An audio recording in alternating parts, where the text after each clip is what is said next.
Hello everyone, welcome to Edumosa. दोस्तों, यदि आप NIOS से डील किए हैं तो यह खबर आपके लिए बहुत ज़रूरी है और यह जानना भी आपके लिए बहुत ज़रूरी है, क्योंकि सरकार ने NIOS से जितने भी लोग डील किए थे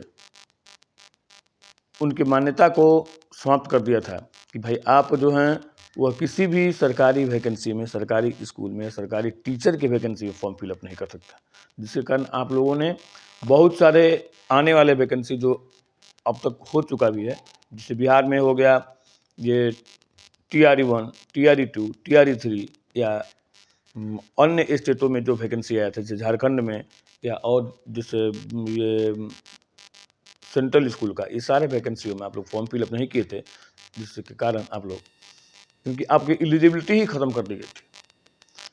होता क्या है कि सरकार के द्वारा बार बार जब शिक्षकों की कमी होती है तो ये एलिजिबिलिटी क्राइटेरिया में कुछ छूट दिया जाता है। जैसे आपको पता ही होगा कि 1994 में वैसे टीचरों की बहाली की गई थी जो कि अनट्रेन थे, और फिर 2000 में भी वैसे टीचरों की बहाली की गई थी जो कि अनट्रेन थे, जिनको बाद में ट्रेनिंग दिया गया था। यानी 10th क्लास पास लोग भी टीचर बन गए थे। उसके बाद एक बार जैसे NCT ने ऐसा गाइडलाइन जारी किया कि भाई सरकारी प्राइवेट स्कूल में पढ़ाने वाले टीचरों के लिए भी ट्रेनिंग जरूरी है। तो भाई ट्रेनिंग आखिर कहाँ से कराया जाए इतने सारे लोगों को? तो NIOS के द्वारा सबको ट्रेनिंग कराया गया। ट्रेनिंग का जो शॉर्ट टाइम ट्रेनिंग कराया गया, यानी कि 18 महीने का ट्रेनिंग कराया गया। लेकिन बाद में ऐसा मैंने डिसीजन आया कि नहीं, जो NIOS से जितने भी लोग ट्रेनिंग किए हैं उन सारे लोगों को, वे सारे लोग जो हैं वो सरकारी स्कूल में अप्लाई करने के पात्र नहीं हैं, जिसके कारण आप लोग मैंने एकदम एलिजिबल रहते हुए भी, सीटेट पास होने के बाद भी, एस्टेट पास होने के बाद भी, आप में उतनी क्षमता होने के बाद भी आप लोगों ने बहुत सारे गवर्नमेंट वैकेंसी जो ऑनगोइंग हो गया उसमें आप लोगों ने फॉर्म फिलअप नहीं किया, जिसके चलते आप उसमें बाहर रहे। लेकिन आप लोग भी अपना संघर्ष नहीं छोड़ा और आप लोग मैंने अपने हक के लिए हमेशा लड़ते ही रहे, तो और आखिर आप लोगों की जीत हुई। तो आइए ज़रा देखते हैं कि क्या है वो डिसीजन जो हाई कोर्ट के द्वारा आप लोगों को दिया गया है। ये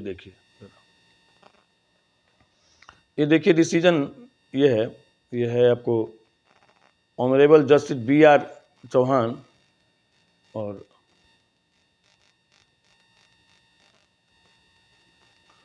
याचिकाकर्ता का नाम विश्वनाथ। कितने प्रतिवादी हैं इसके देखिए, उत्तराखंड एलिमेंट्री, इतने देखिए, इतने सारे लोग जो हैं इसमें भाग लिए हुए हैं।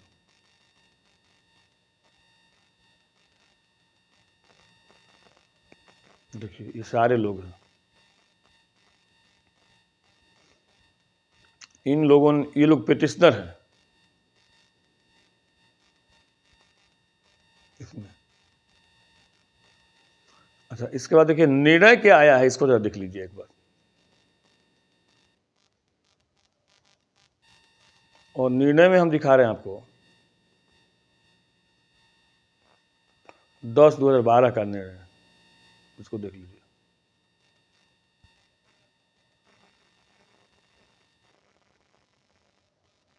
देखिए ये निर्णय डिसीजन है, ये है in the supreme court of India.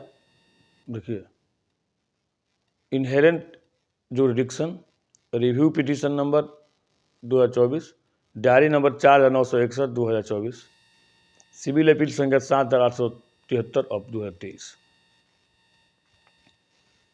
ये देखिए ये सारा अपील है इसमें जजमेंट देखिए आया है। The grievance should to be raised on behalf of the review petition and some of the applicant before this court is that thought they were in employment of and covered by the recognition order dated 22/9/2017. They believe that the judgment and order of this court dated 28/11/2023 would come in their way if they want to make better their prospectus by applying either in other institution or for promotional avenues. we have already clarified, देखिए, in the judgment under review that the one-time scheme was provided solely to safeguard the interest of those teachers who were employed as on 10/8/2017. We are therefore not inclined to entertain the present review petition as well as miscellaneous application.